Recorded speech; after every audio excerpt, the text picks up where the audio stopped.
Hey, so I'm here at the nursery, and we have this great thing called the potting saloon where people can bring in their own pots or buy a pot and pot up their plants for free. We're always getting asked, can I plant my plant in a pot that doesn't have drainage?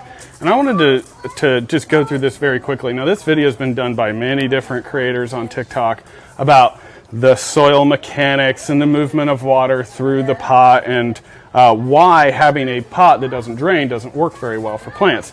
I'm going to make it a lot more simple. So I actually looked around at all our pots to see if I could find one that didn't have drainage holes. Many pottery companies for years just were not getting the clue from garden centers that the pots had to have drainage. And I think the idea was, you couldn't have a drain hole in the bottom of a pot if someone was going to put it, say, on their desk or in their living room.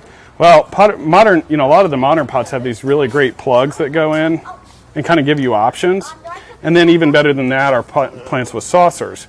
But I want to just very quickly go through the mechanics of why this doesn't work very well if it doesn't have drainage. So this has been circulating as long as I've been in the nursery trade.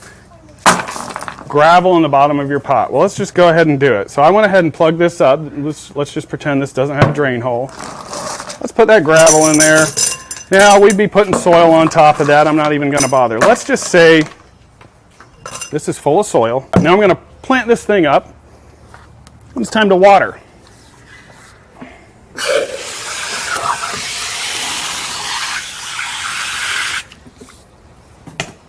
There's the problem. Does it really need explained? It's a swimming pool.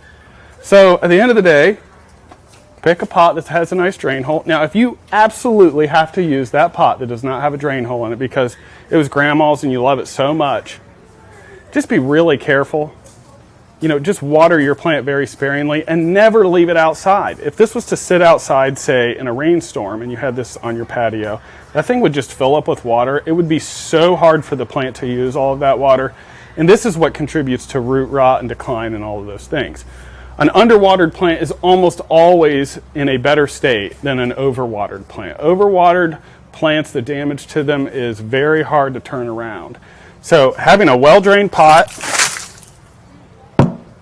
is the first step to success with your houseplants.